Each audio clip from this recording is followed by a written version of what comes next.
Déjà connue des Romains, l'eau naturelle de l'Épervière a toujours été source d'intérêt pour les Angevins. Reconnue officiellement par l'État en 1623, les médecins de l'époque la recommandaient même pour ses bienfaits.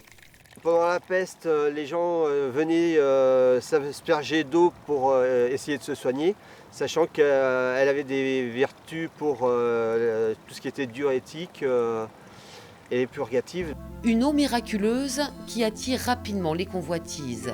Dès le 19e siècle, un fermier en fait commerce sur la place du Ralliement à Angers avant de vendre la source à d'autres particuliers.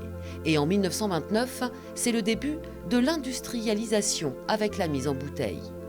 On a tiré quand même pas mal de litres, voilà, jusqu'à un moment donné, paraît-il, 3 millions de litres qui étaient tirés de l'eau de la source. Donc oui, il y a eu quand même pas mal de bouteilles de vendues.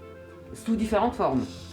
Bah effectivement, puisqu'on avait les boissons comme l'eau gazeuse, la limonade, etc. Sa commercialisation s'arrêtera en 1989, mais l'histoire pourrait bien connaître un nouvel épilogue grâce à un enfant du pays devenu aujourd'hui brasseur et qui souhaite remettre l'Épervière au goût du jour. Aujourd'hui, on sait qu'il y a une vraie tendance sur les boissons non alcoolisées et surtout locales.